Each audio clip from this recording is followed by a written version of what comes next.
Hey, good morning, everybody, and welcome. Welcome to Invisible Condition. It's not all in your head.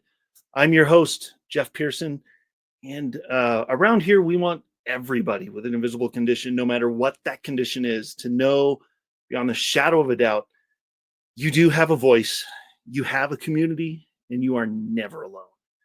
And today, I have a really cool guest I want to introduce you to. Dr. Susan Landers is my guest today, and she is a retired neo. I'm gonna let her pronounce it. I was gonna try. I'm not gonna even attempt to pronounce it. Neonatologist. We'll go with that. Who worked full time in a very busy NICU for over 30 years, which is a long time in the NICU. At the same time, raised 3 children to young adulthood. So, in addition to achieving many academic and professional accomplishments, Dr. Landers also encountered many challenges along the way, both in her career and in her family life and her mothering. Come on, kids. I've got 3. It's a challenge. It's what happens. That's how it goes. We're going to talk about it, though. Her children presented her with some very common things, and some not so common, such as dyslexia, ADHD, adolescent eating disorders, all kinds of things. We're going to cover the gamut here. So Dr. Susan loves to tell stories that reassure younger mothers that they too can become a good mother, an awesome mother, even if they work full time, which I can attest to. Okay, my wife Catherine and I, we've been married over 25 years. My wife has worked full time for all of that, and our kids. I'm not to brag or anything, but our kids are pretty awesome. So you can do it even as a full time working person. Her memoir, Susan's memoir, So Many Babies, My Life Balancing a Busy Medical Career and Motherhood. Great title. Is her new ebook, and is and there's an ebook as well, Defeating Burnout. Guide for working mothers. So, oh my gosh, there's so much to talk about. Let's get her on here. This is ridiculous. I'm done reading stuff. Here we go. All right. Hey, Susan, thank you so much for being here. Hello, Jeff. Thank you for having me. This is awesome. I love what you're doing with the working mom thing. It strikes a chord, man, because that's our jam. So I love that. So I have a couple things that I want to ask you right up front. This show, we thrive on something that is necessary for everybody with an invisible condition, and that's hope.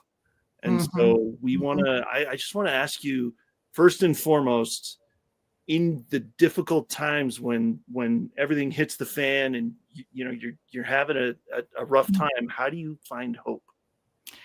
Well, I use prayer and meditation. Yes. And I also talk to my husband, sometimes until I'm blue in the face. I had to teach him the first 10 years of our marriage that it was okay for him to talk about his feelings. He still doesn't like to, but I love to talk about my feelings. Maybe it's a woman thing, I don't know. But when prayer doesn't work, when it seems like prayers aren't answered, and when meditation and journaling don't help settle me down, my husband sitting across the table listening to me usually does the trick. And those are my 3 biggies, actually. And I can always find some hope somewhere in those approaches. Great answer. By the way, I was told one time about prayer that it's always answered. It's either yes, no, or wait. Oh yeah, wait. You're not supposed to know this right now. Yeah, that's right. Be patient. I'll get to you later. Yeah. Yes, no. So there.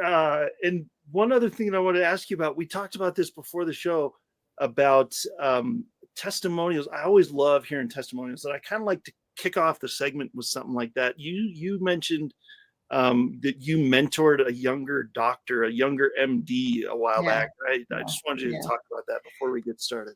Well, let me just say that I've had several wonderful mentors throughout my career. People who tell me how to get promoted or tell me how to work with the department chair or give me advice about presenting at a national meeting. And a young pediatrician came up to me before I retired a few years back, and she said, I really want to do some work for the American Academy of Pediatrics. And I know that you did that for 8 years. Can you help me? And I said, oh, heck yeah, sure.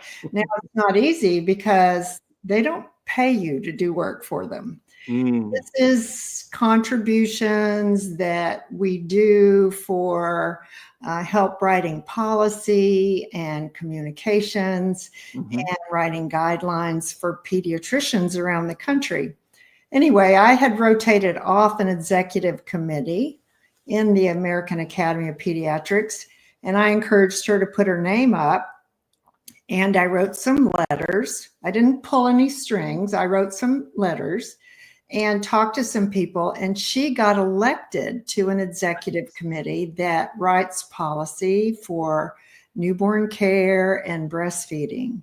And she and I have talked several times since, even though I'm retired, about how to handle the meetings and who to go to ask this question and how to get coverage back at home when she's got to go to a meeting. All the meetings are in Illinois or whatever big city the national meetings are. And I really got a kick out of listening to her, how excited she is. And I was so proud of the fact that she did get elected and she does follow my advice and she's growing professionally and she's developing her resume in a way that's going to be terrific. I love it. That's so cool. That feels good, doesn't it? It's nice. Yeah. Yeah. It's whether you call it pay it forward or lend a hand to somebody else. Mentoring feels just as good for the mentor as it does for the mentee. It's true. Helping somebody else out, explaining the culture, giving tips, asking questions. It's what we should be doing today because lots of people working have lots of roadblocks. Right. Seriously. And speaking of that, yes, I want to shout out to the audience right now and just say, look, thank you. Thank you, by the way, for being here. Thank you for watching. We're so glad you're here. And whether you're watching on E360 or YouTube or Facebook, I want to say that we are excited that you're here. And if you have any questions during this entire hour that we're on the air, please reach out and you can ask Susan anything you want. And just if you have questions about burnout or anything she talks about during the show, comment on YouTube or Facebook or and we'll make sure that we connect you to and go from there. So this, by the way, is how you can do that. Go to her website and there's a place to connect with her there. And so what else are we going to find at the website? Oh, wow. Whole bunch of stuff. Lots of resources for parents. I'm a pediatrician at heart, even though I worked in the neonatal ICU. The whole point of a NICU is to get babies strong enough to go home, to act like normal babies and grow up to be healthy children. And so I have lots of resources for parents, free resources on my website. You can buy my book there. You can buy ebooks there. I just finished Defeating Burnout. That ebook is available. I have a blog, and I love my new Moms Matter Substack newsletter. I write a newsletter once a week, and it's about all things working moms, how we feel, how we connect, how we fail, who helps us, who doesn't.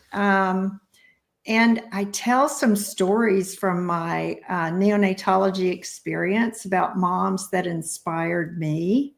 And I also tell stories from my own experience because I think that if I could make as many mistakes as I made being a pediatrician and a professional mom, and my kids turned out okay, then you can too. because it's just not easy being a parent, and it's not easy being a working mom. So I really enjoy my newsletter, Moms Matter, and you can subscribe for free from my website. Beautiful. Awesome. All right, everybody. I hope you were taking notes. And if you weren't, go back and listen, because that was a lot of good information. So short story is, go to the website and explore and subscribe. And yeah, I love that. That's so much stuff there. I love it. So speaking of working moms and career things, career burnout specifically, that's a thing. My wife has been working in the same place for 25 years. We've been married for those 25 years. It's a thing. It's burnout's a thing. How do you help people with that?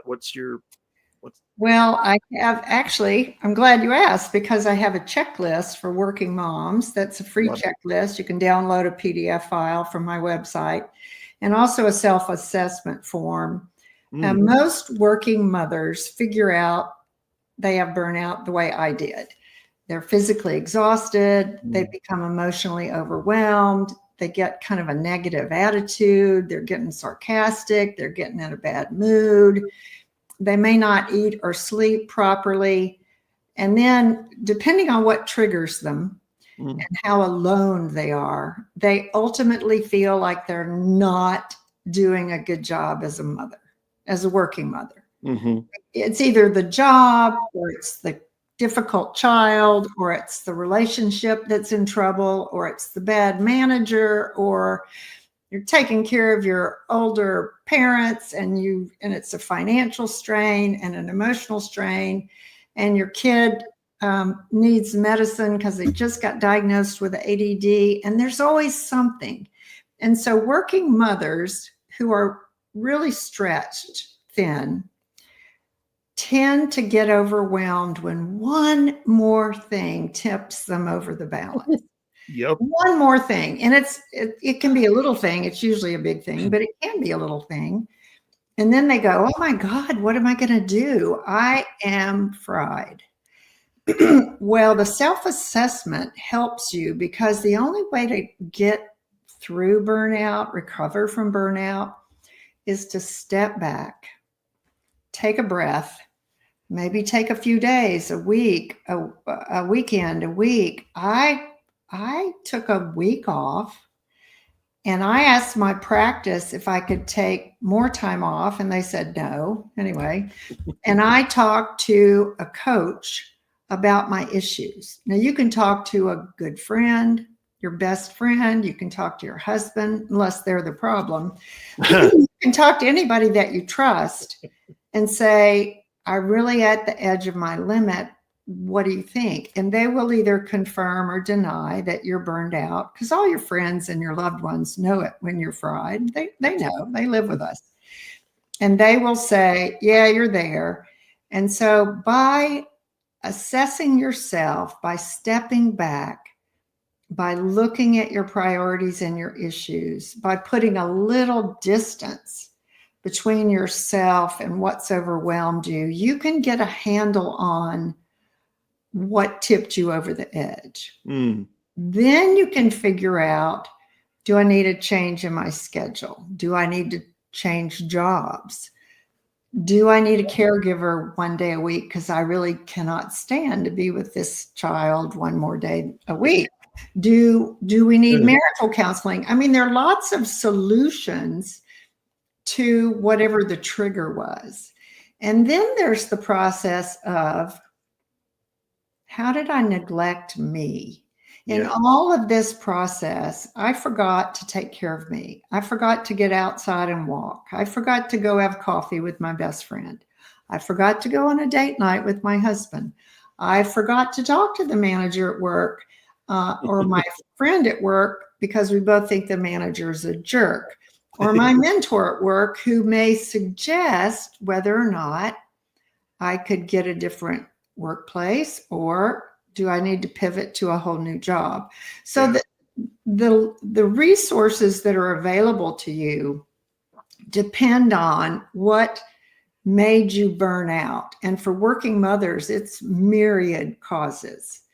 But unless you can identify the trigger, separate yourself from it, start to reassess your priorities, Yes. you won't be able to undertake recovery. Now, recovery is a big fat dose of self-care. Moms don't like to hear this because we're always taking care of everybody else. But if you can't take care of yourself, if you can't go walking 2 days a week, if you can't take in a yoga class with a friend, if you can't go out on a date night, if you can't have coffee with a friend, if you can't try to meditate or write in a journal, if you can't do some of those things to take care of here, and here, your head and your heart, you won't get well. You will just keep grinding. And so the bad news about burnout is that it's hard to recover. You have to take care of yourself.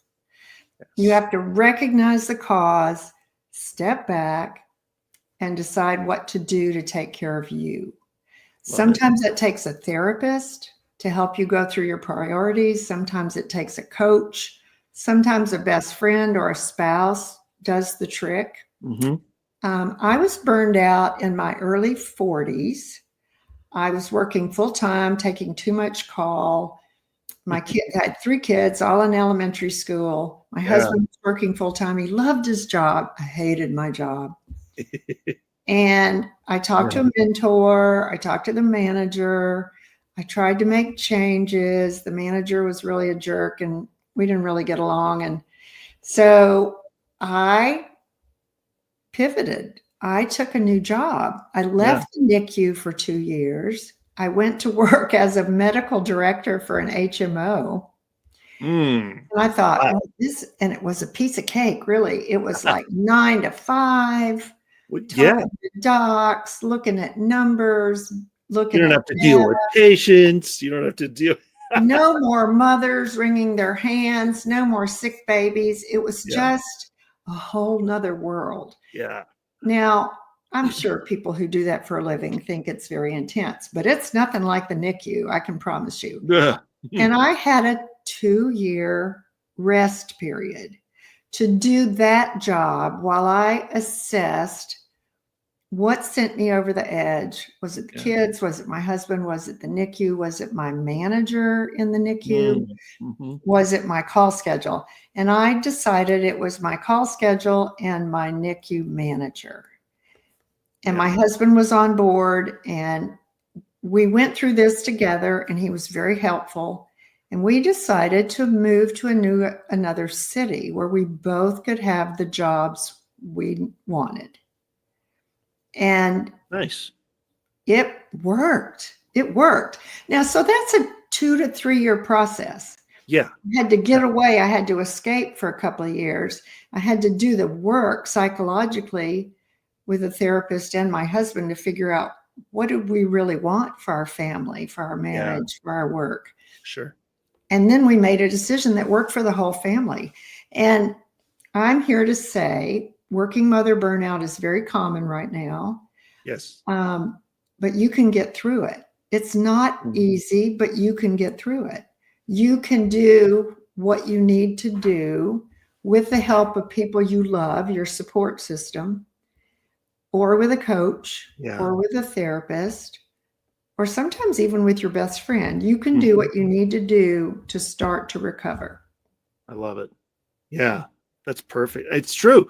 You just got to know that you need it.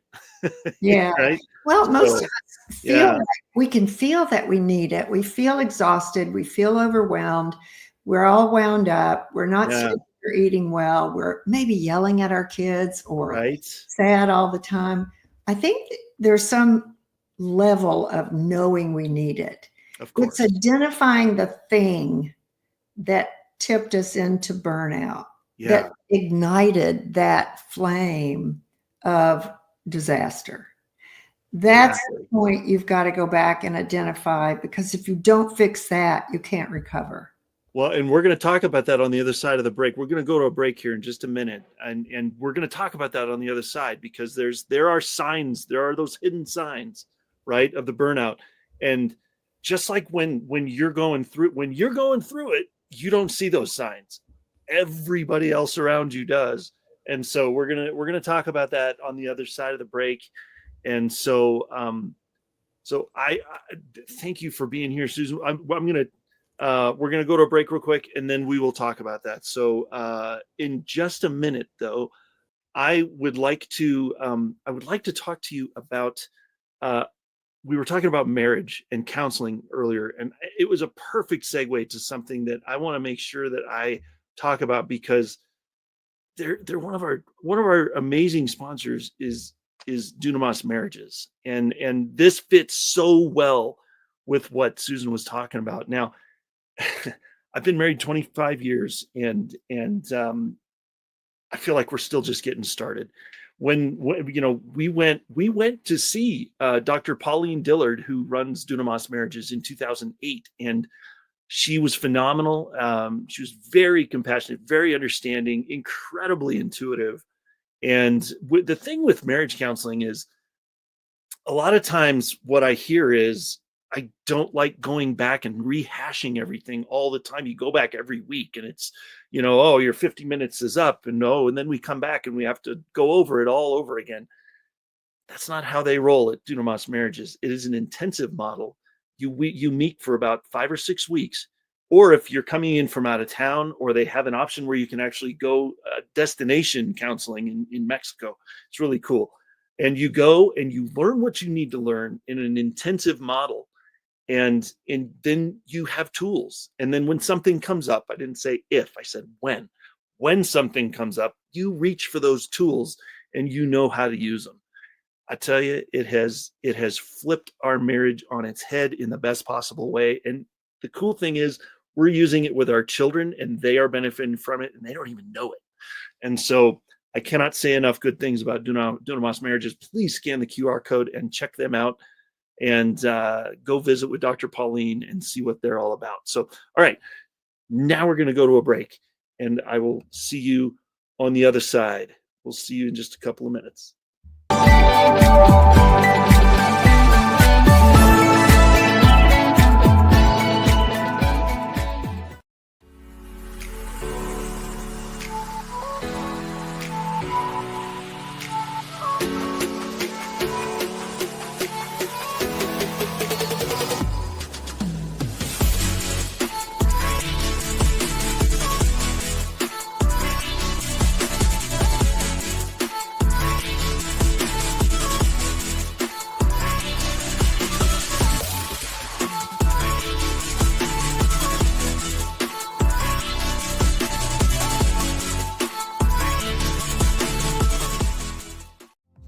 Hey there. Every time someone comes into your business or website and uses their card to pay, a percentage of that gets folded back into the system. But it can go to Hydro with Hope instead. If you'd like your business to support us rather than feed back into the system, scan the QR code and we'll show you how to do that while saving your business money.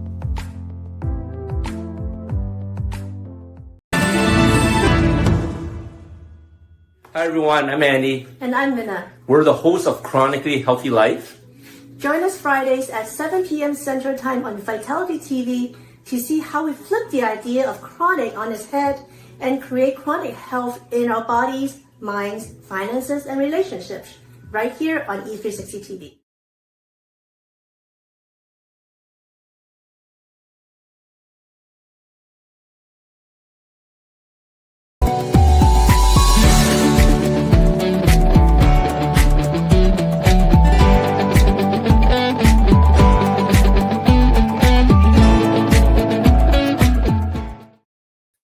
Hey, everybody. Sorry about that. Oh, you know what? I'm going to do this one instead. There we go. All right. Okay. Before we bring Susan back, I want to talk to you about InvisibleCondition University, or ICU for short. We did that on purpose. Don't worry. So InvisibleCondition University is honestly something I wish I would have had 10 years ago. I have been under the knife half a dozen times in the last 10 years, 4 brain surgeries and 2 other surgeries. Because of a condition I was born with called hydrocephalus. I tell you what, when you're in the hospital, it's fantastic. The nurses, the doctors, the anesthesiologists, it's fantastic. When you leave, they forget your name sometimes, and it's really hard to just call them up and ask for questions. That's why my wife Catherine and I created ICU. We wanted to provide a place where other people like us, I don't know, maybe like you, could find a community that listens and cares and walks with you through this process, no matter what you're going through. So we meet on Zoom twice a month, the first and third Tuesday of every month. And sometimes it goes an hour, sometimes it goes 2. It's just however long you need. We want you to have a safe place to ask questions, vent frustrations, find information that maybe you didn't get from your medical provider. If you want to learn more or get a free month of the membership on us, scan the QR code, go to myfreegiftfromjeff.com, and I will look forward to seeing you there. Every piece of information you should know that you need to join is right there. So looking forward to seeing you there. Let's bring Susan back and kick this show back off here in the second segment. All right. Okay. Here we go. Thank you for being here, Susan. This is so cool. Love it. So we're going to talk about another cool testimonial that we kind of talked about before the show. And it was something about a podcast. You were talking about a podcast or a swap or something you were doing with another person. Yeah. Dr. Lucy McBride is an internal medicine doctor who is practicing in Washington, D.C. And she invited me on her podcast to talk about burnout, physician burnout and working mom burnout.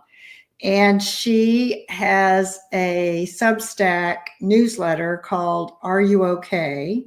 And her podcast is Are You Okay? And we collaborate from time to time.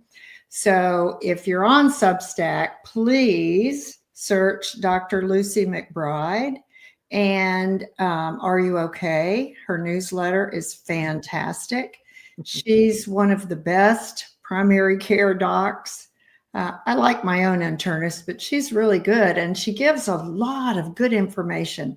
It's not medical advice, but it is educational medical content in her newsletter. So check that out. She's a great resource. Nice. I love that. I'm always up for good resources, man. We over the last 10 years, that's all we've looked for is resources. Yeah, me too. Parents, as the internet got more involved, and as people could search, I noticed that parents were seeking information from the internet, and they would sometimes get information from sources that were not reliable. Mm-hmm. So I want people to be very careful. If you're searching for information about your child or yourself, your own health, go to anything.edu, meaning it's an educational institution, or anything that's published by a children's hospital if you're looking for info about your kids.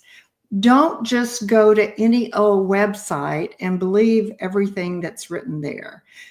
And then when you find things, take it to your doctor and ask him or her questions. Yes, that is so good. Yeah, because I know they get a bad rap, but everybody makes fun of WebMD. You go on WebMD and then you look up your symptoms, and by the end of the day, you're dying of 14 things. Yeah, so go to that is smart. Go to something that ends in edu. Yes. And then ask your doctor about it. That's great. Yeah, that's smart. So I want to talk about, we kind of hinted at it at the end of the last segment that we're going to kind of talking about burnout. So, and that you probably don't even know that you're dealing with it because you're so eyeballs deep in it that So what are some of the most common signs that somebody should look for? Physical fatigue is the biggest and the first. Women tend to feel emotional overwhelm sooner than men do, but both genders feel both fatigue and emotional overwhelm.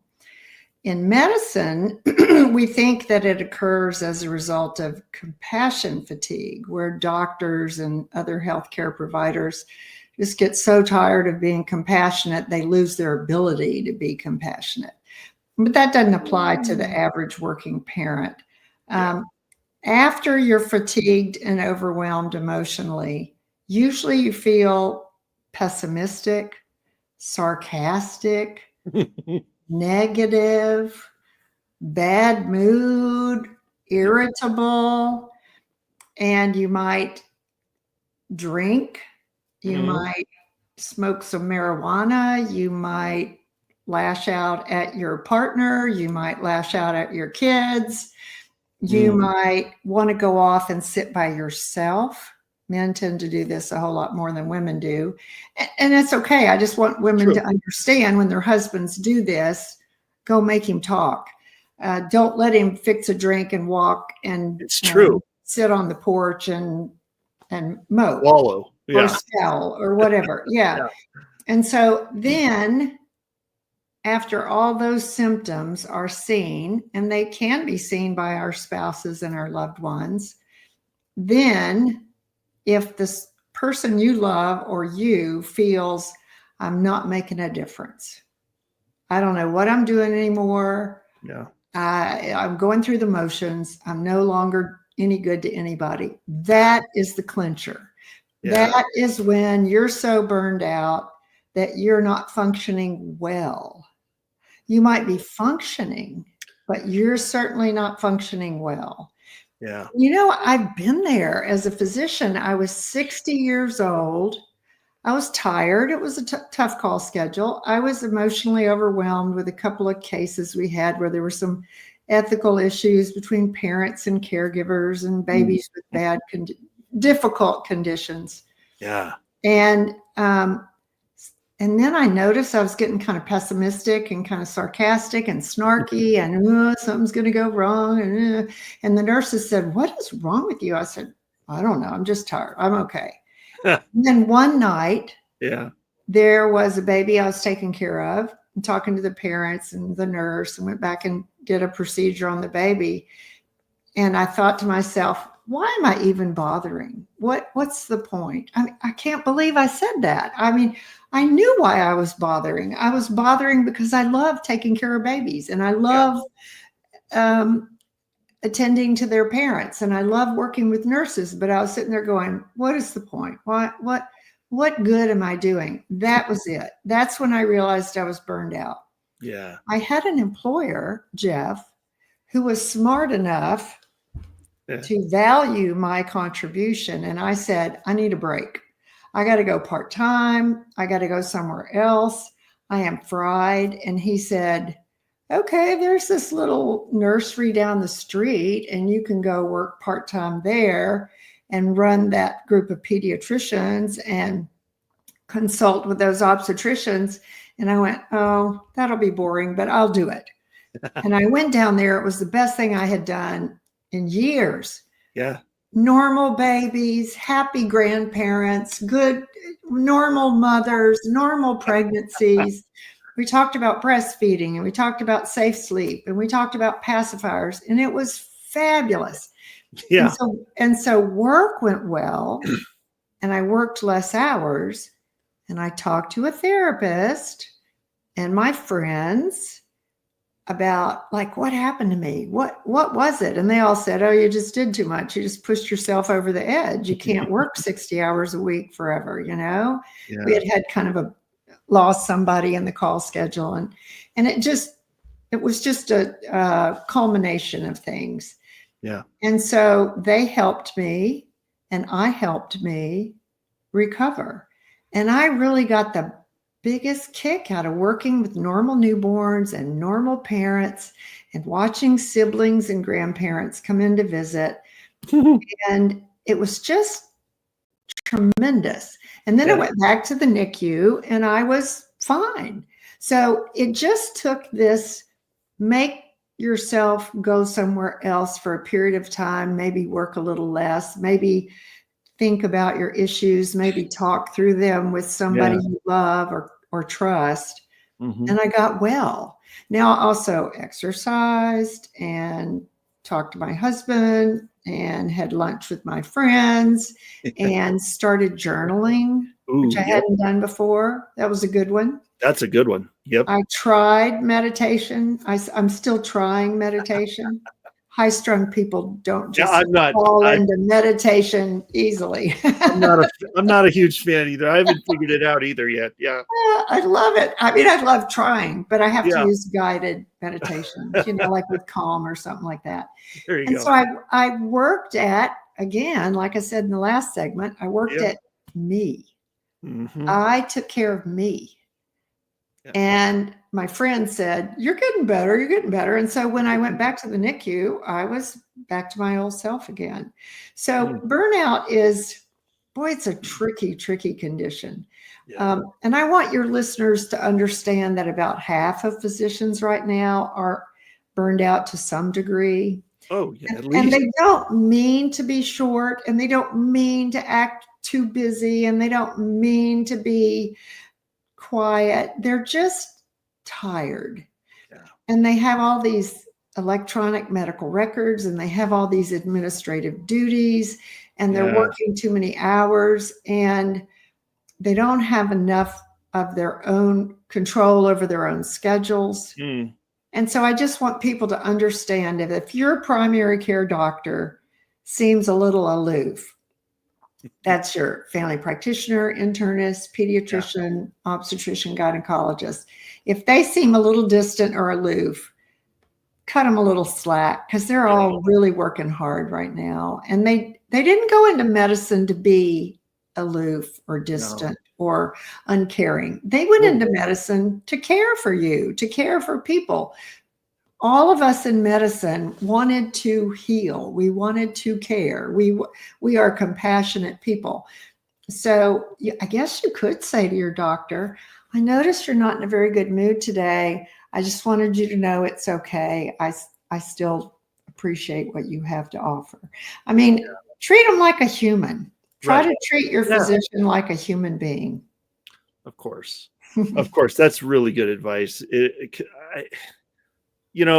it's true with that group of doctors, it's so prevalent. I mean, when you get into the different specialties like neurosurgery and heart surgeons, maybe you get to spend a little more time with them because they're, but they're busy too. Yeah, they are. So it's a different. But the primary care docs are, and emergency medicine too, the primary care docs are really taking it on the chin.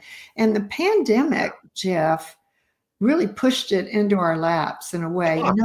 There weren't enough beds, there weren't enough ventilators, people weren't getting vaccinated. The messages from public health authorities were all mixed up, and people were dying everywhere. Yeah. Talk about compassion fatigue. It was a nightmare. Yeah. Practicing medicine during the pandemic was the most stressful thing any of us have been through in a lifetime. Yeah. We've got a couple of nurses in our family, and that's real. That's a real thing. It's real. It's real. So try to have a little patience, a little tolerance. That goes a long way in a lot of places. That's good advice all across the board, but notwithstanding medicine for sure. Yeah. Good Lord. Well, you're already going in there stressed, right? You as the patient are probably going in there, checking your blood pressure, and it's probably higher than normal anyway, just because you're sitting in a doctor's office. Yeah. So everybody's a little stressed when they go in there. My friend, Dr. McBride, writes a lot about and talks about how we have more control over our health than we realize, and how our mental conditions, our stress levels affect blood pressure, exercise, what we eat, how we communicate with other people. And I love the way she emphasizes how individuals can have control to some degree over their own health by paying attention to how they feel, what they're thinking, what they're reading, what they're consuming. 100%. I mean, if I scroll on Instagram in the afternoon, I'm like a mess. I just get so put out at all the curated images and all the reels, and I'm going, how do teenagers and young adults make sense of this? You can tell I'm showing my age now, because I don't really like Instagram that much. I'm with you on that one. Yeah. Or God forbid TikTok, right? That's That's even faster. It's Okay, just- I'm really showing my age. I'm never on TikTok, but I watched my little granddaughter on YouTube, and she's just flipping and scrolling, and her little eyes are spinning, and I can just see the dopamine in her brain just squirting, and she's getting the message. This is fun. This is good, and it's not. It's not long term. Yeah. No. Short burst. Yeah, 30 minutes is okay. Even still, I mean, yeah, it's certainly not long term, but yeah, it's brutal. I can't do it for very long either. Right. So. Woo, man. Yeah. I mean, we've got teenagers, man. We've got 3, 21-year-old, 18-year-old, and 15-year-old. So it's they're on their devices. They are on their devices. And there's some good things that our devices, our iPads and our iPhones have provided us. But teenagers will say, I read an interesting study last week. Teenagers admit that when they're on their phones more, that they feel more isolated, not less. Sure, they can contact their friends and keep up with what they're doing. But when they do a lot of scrolling, especially at night before bed, it makes them feel isolated and down. Right. And I'm not even going to talk about teenage depression and how epidemic that is right now. But we have to be really careful. And for the parents listening to this, and I watch my daughter and her husband on their phones while their little daughter is on her iPad. And I'm going, they need to model some sort of control over their own scrolling. Yep. And I think they do. I think they only do it when the kids are watching something else. Sure. But they're aware that their children are really into screens and they're aware of some of the drawbacks of spending too much time on screens. Right. 100%. Yeah. It's true. Yeah. And that's good. That's good for everybody, man. So it's true of everybody in this day and age. In 2025, that's where we're at. So, well, I'll tell you what, we're going to go to one more break. I feel like we're going to do this. This is good timing. We're going to go to one more break, and then we got one more cool testimonial on the other side of that. And then we're going to talk. We're just gonna tell stories. We'll just talk and see if there's anything cool coming up for you. And just, I don't know, we'll just have a good close out of the show. So everybody stick around, don't go anywhere. And by the way, if you are watching, and up here, just feel free to I know I threw this out at the beginning of the show. Comment if you want. If you have a question or you want to reach out, please comment there. So everybody stick around and we will see you on the other side of the break. Whoa. Okay, there's the button. All right, we'll see you in a minute.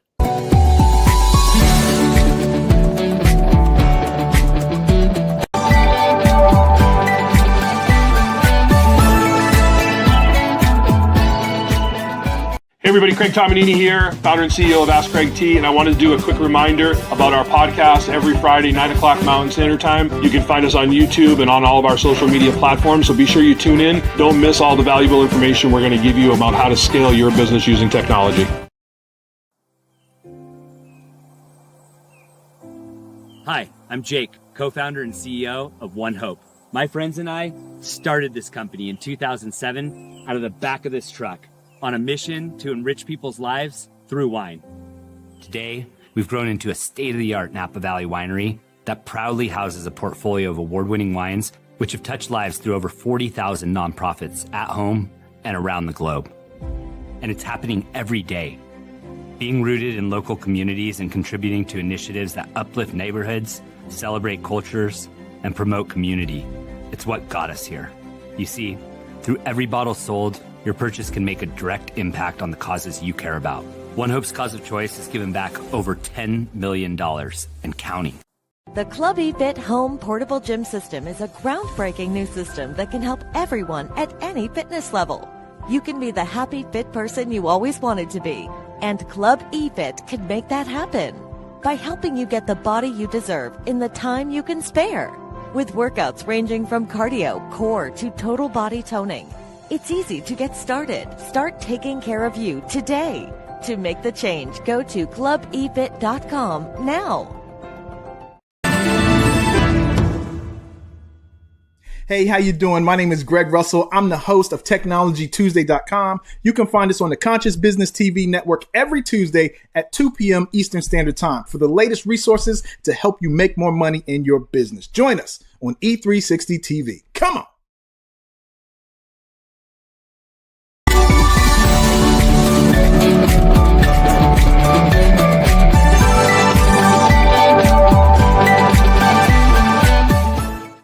All right, welcome back, everybody. Let me find that QR code again so we have that on the screen. There we are. All right, that is where you want to go if you want to reach out to Susan for any reason, for anything, for any question that you have, for anything we talked about this show. And you talked about one more cool couple that you wanted to get the word out about on the show here, and it was a husband and wife physician team. Yeah. What's going on there? When I first finished my fellowship training and became a neonatologist, I met and a couple of years later married my husband, who was a pediatric nephrologist. That's somebody who takes care of children's kidney diseases. Oh, wow. We both had mentors. His older partner was a pediatric nephrologist who was married to a neonatologist.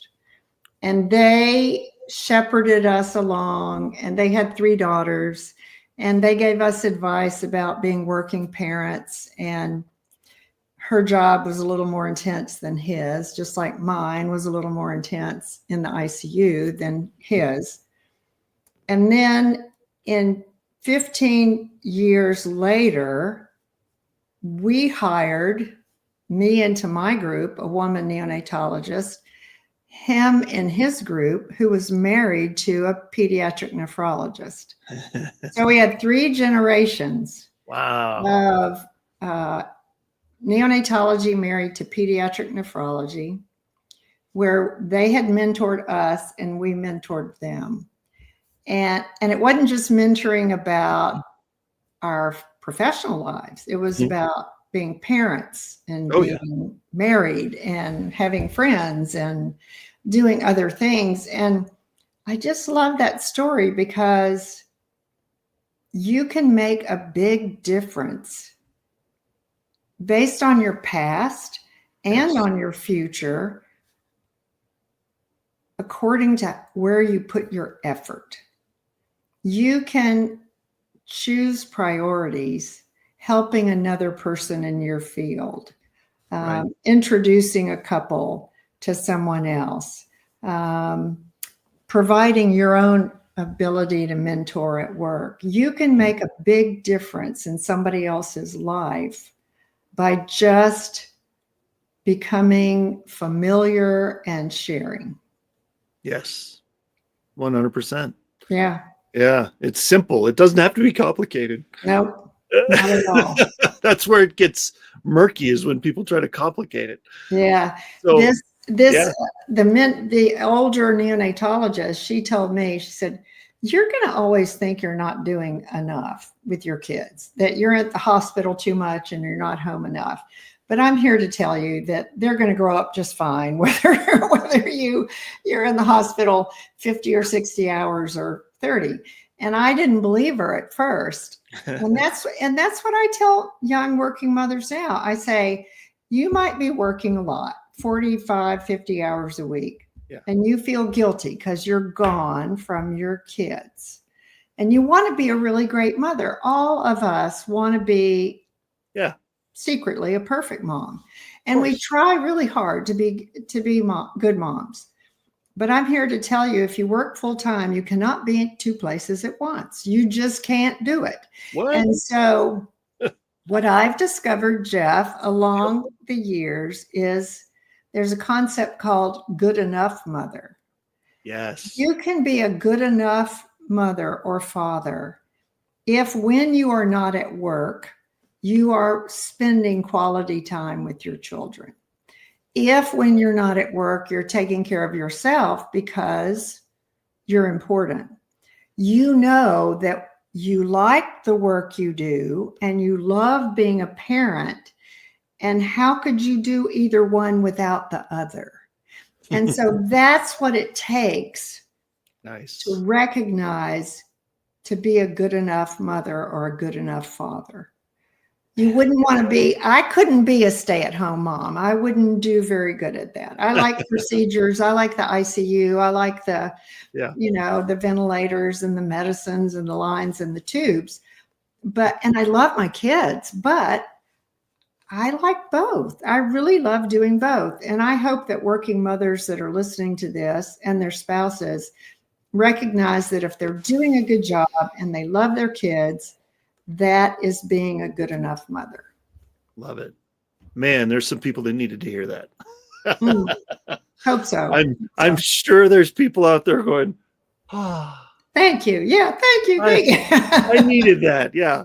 Yeah, I used to have to ask my husband, well, I'm not doing a very good job. He would roll his eyes and he would say, he got sick of it. Yes. You're a good enough mother. Why don't you give yourself a break? You're doing the best you can do. You're at this, you're at that, and he would remind me all the things that I would bust my butt to get to for the kids. Yeah. And I would say, he's right. I am doing the best I can really do. So, yeah. And that's all you can do. You can't, like you said, you can't, it's hard to be in two places at once. Impossible, even. Yeah. Well, we have about a minute-ish left. What do you want to leave our audience with in this last minute? What would you like to get out to all those working moms and if anybody wants to know what the NICU is like, if they've had a friend or a loved one who had a baby in the NICU, my book, So Many Babies, tells stories about families, inspiring parents who stuck by their kid, inspiring babies who did fine after 6 months hospital stay, or 4 months or 3 months, a set of triplets. I was at their delivery and they just graduated from high school last year and their mother and I are still friends. And if you want to read inspiring stories about parents who are brave and courageous and learn what they can do by just being present with their child, I tell those stories in my book. I don't just tell my own personal stories. They're in there just to kind of make it seem normal. The NICU is not normal. It's a really stressful, traumatic time for a lot of people. But there's huge survival and resilience and courage there. And so if you want to read some stories about resilience and courage and survival, my book is filled with them. And I think you'll like it. And I wrote it for parents to read, to be able to feel good about what we do in the NICU. That's beautiful. I love that. Okay, everybody, seriously. Okay, here's the QR code one more time. Scan it, do it. I'm going to take it down in a second. So thank you so much for being here, Susan. We are out of time, unfortunately, but this hour went so fast because your story is so cool. And I'm so glad that we got to do this. Thank you so much for being here. Oh, you're welcome. Thanks, Jeff. Keep doing your good work. Thank you. And stick around. I want to chat with you for a minute afterwards, but thank you so much for being here. And we'll chat in just a minute. Thank you. All right, everybody. Hey, I learn something new every time, man. Seriously, this is great. This is so cool. So, all right, I'm gonna put this up here one more time. Everybody watching, Facebook, YouTube, E360, comment. We'll get back to you, I promise. And also, one other fun thing that is kind of new for 2025 that I just wanted to show you. And if you've been watching me drink out of this thing and you want one, here, check it out. There you go, InvisibleCondition. So I know it's hard to see, isn't it? It's a little tough to see, but scan that QR code. You can get your own mug. It's cool. It's got the outlets. It's got the name of the show. So anyway, just thought I'd throw that out there. Fun little thing for 2025. And thank you for watching. I'm so glad you're here, and join us for our next show on March 11th to hear another great story from an amazing person. And follow, subscribe, share wherever you're watching. And until then, till the next show, have a wonderful day. We'll see you soon.